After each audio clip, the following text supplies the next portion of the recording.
Maths में अच्छे marks लाने के लिए आपको पता होने चाहिए कि आपके सिलेबस में क्या टॉपिक्स आने हैं और क्या नहीं आने हैं।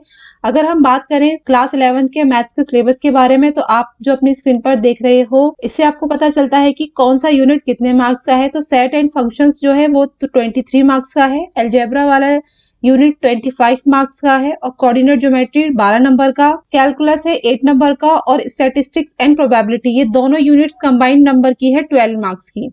एक एक करके हम देख लेते हैं कि क्या इसमें आएंगे टॉपिक वाइज, और इसमें आपको जो आएगा वो तो पता चलेगा ही चलेगा, लेकिन जो टॉपिक्स रिलेटेड है वो भी आपको पता चलेंगे। तो ये जो आप अपनी स्क्रीन के आगे देख रहे हो, ये है आपका फर्स्ट चैप्टर जिसका नाम है सेट। सेट्स में कोई भी चेंजेस नहीं है, पूरा का पूरा एज इट इज है। तो सबसे पहले सेट्स और उसका रिप्रेजेंटेशन आप सीखोगे। एम्प्टी सेट्स क्या होते हैं, फाइनाइट एंड इनफाइनाइट सेट्स क्या होते हैं, इक्वल सेट्स क्या होते हैं, सब सेट्स क्या होते हैं, ये सारी चीजें आप इसमें पढ़ोगे। और मैथ्स की वीडियोस के लिए आप सब्सक्राइब कर सकते हो हमारे दूसरे चैनल ट्राई मैथ को, उसमें मैथ्स की वीडियोस जल्दी ही आने वाली हैं। इसके साथ ही आप विजिट कर सकते हो हमारी वेबसाइट www.commercesuper.com पर। उसके बाद स्टार्ट हो जाता है आपका रिलेशंस एंड फंक्शंस। इसमें भी कोई चेंज नहीं है, यानी कुछ भी टॉपिक डिलीट नहीं है, सारा का सारा ऐसा ही है। और ये सारे जो चैप्टर्स हैं ये आपको थोड़े से अटपटे लग रहे होंगे, क्योंकि 10th तक आपने इनके नाम भी नहीं सुने हैं। तो ये नए जरूर हैं आपके लिए, लेकिन आपको इजीली समझ में आ जाएंगे अगर आप इसको आसानी से समझोगे। इसके बाद आ जाता है आपका ट्रिग्नोमेट्रिक फंक्शंस, और इसमें एक टॉपिक आपका रिलेटेड है। तो जो general solution of trigonometric equations हैं, जैसे कि sine y is equal to sine A, इस तरह के क्वेश्चंस आपको नहीं करने हैं। इसके अलावा बाकी सारा कुछ इसमें जो टॉपिक है वो एज इट इज ही है। जब आप बुक लोगे तो उसमें आपको सारा कुछ करना है। इसमें आप पॉजिटिव एंड नेगेटिव एंगल्स पढ़ोगे, एंगल्स इन रेडियंस क्या होते हैं और डिग्रीज में क्या होते हैं ये सब पढ़ोगे, और रेडियंस को डिग्रीज में कन्वर्ट करना, डिग्रीज को रेडियंस में कन्वर्ट करना ये पढ़ोगे, और आगे की जो भी आइडेंटिटीज होती हैं वो सब आप इसमें पढ़ोगे। फिर आ जाता है आपका अलजेब्रा, और इसमें जो आपका चैप्टर है प्रिंसिपल ऑफ मैथमेटिकल इंडक्शन, ये पूरा का पूरा डिलीटेड है, ये आपको नहीं करना है। अगर आपकी बुक में ये चैप्टर है तो आप इसको पूरा छोड़ देना। फिर आ जाता है आपका complex number and quadratic equation, इसमें बहुत कुछ डिलीटेड है।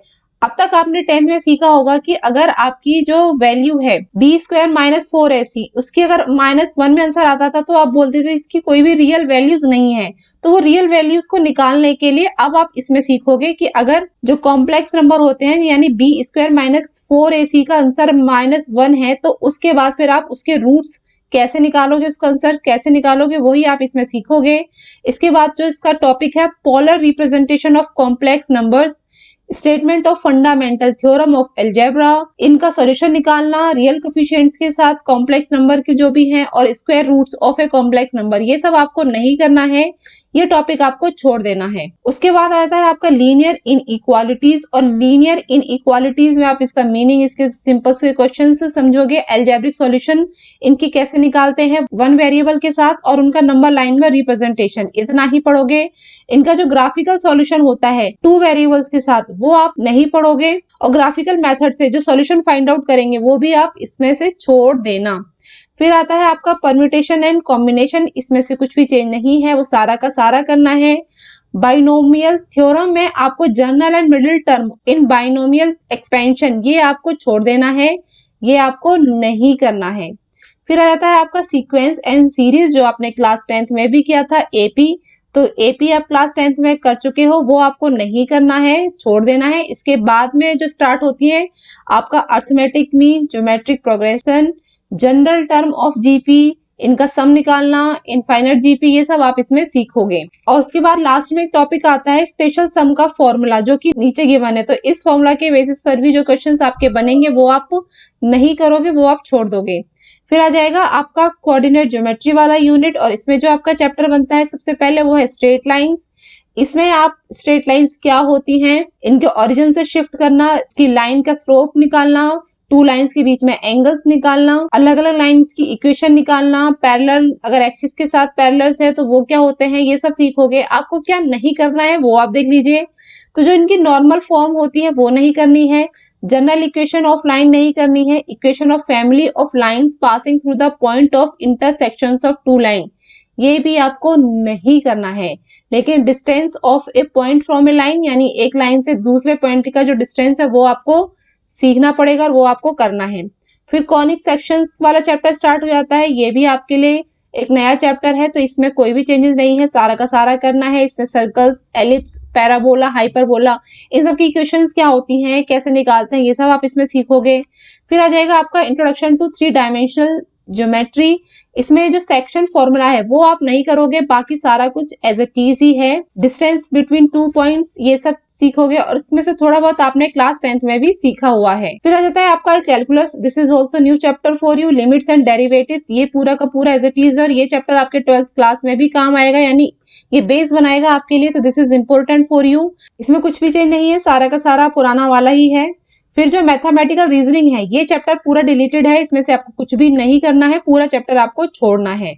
फिर आ जाता है स्टैटिस्टिक्स एंड प्रोबेबिलिटी, आपने क्लास 10th में भी किया है, तो स्टैटिस्टिक्स में आप वही मेजर्स ऑफ डिस्पर्जन निकालोगे। आगे का आपने अब तक मीन, मीडियन, मोड निकाला था, अब आगे का निकालोगे measures of dispersion, range, mean, deviation, variance and standard deviation, ये सब निकालोगे।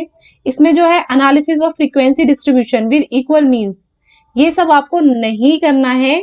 फिर आ जाता है प्रोबेबिलिटी। अब प्रोबेबिलिटी में ऑलमोस्ट सारा ही है, लेकिन जो रैंडम एक्सपेरिमेंट्स, आउटकम्स हो गए, सैंपल स्पेसेस हो गए, ये सब आपको नहीं करना है। इसके बाद से जो भी टॉपिक स्टार्ट होते हैं, जैसे इवेंट्स क्या होता है, occurrence of events, non and और इवेंट्स, इन सब के बेसिस पर प्रोबेबिलिटी निकालना, ये सब आप करोगे। तो ये था आपका क्लास 11th का मैथ्स का सिलेबस। अब एक बार हम लिस्ट देख लेते हैं कि कौन से वो टॉपिक डिलीटेड है या नहीं है। तो ये जो आपके सामने है, ये पूरी लिस्ट है डिलीटेड टॉपिक्स की, जैसा कि मैंने बताया था, सेट्स और रिलेशन एंड फंक्शन, ये चैप्टर्स एज इट इज है, इसमें कोई चेंज नहीं है। ट्रिग्नोमेट्रिक फंक्शंस में general solution of trigonometric equation, ये नहीं करना है आपको। प्रिंसिपल ऑफ मैथमेटिकल इंडक्शन, पूरा का पूरा चैप्टर डिलीटेड है। Complex number and quadratic equation, इसमें 4 टॉपिक्स रिलेटेड हैं, जो अभी मैं बता चुकी हूँ, आप अपनी स्क्रीन से पढ़ लीजिएगा पॉज करके। फिर आ जाता है आपका लीनियर इनइक्वालिटीज, इसमें ग्राफिकल जो सॉल्यूशन है, ग्राफिकल मेथड से सॉल्यूशन फाइंड आउट करना, ये डिलीटेड है। फिर परम्यूटेशन एंड कॉम्बिनेशन, पूरा का पूरा चैप्टर एज इट इज है, कुछ भी चेंज नहीं है। बाइनोमियल थ्योरम में जनरल एंड मिडिल टर्म वाला टॉपिक डिलीटेड है। सीक्वेंस एंड सीरीज में एपी वाला पूरा का पूरा टॉपिक डिलीटेड है। और स्पेशल सम्स निकालने का जो फॉर्मूला होता है, जो कि यहाँ पर गिवन है, उसके बेसिस पर आपको क्वेश्चंस नहीं करने हैं। स्ट्रेट लाइंस में आपको नॉर्मल फॉर्म और general equation of A line, ये सब नहीं करना है। कॉनिक सेक्शन में कोई भी चेंज नहीं है, एज इट इज है। और इंट्रोडक्शन टू 3 डायमेंशनल ज्योमेट्री, इसमें जो आपका सेक्शन फॉर्मूला है, ये आपको नहीं करना है। फिर लिमिट्स एंड डेरिवेटिव्स, इसमें कोई चेंज नहीं है, एज इट इज है चैप्टर।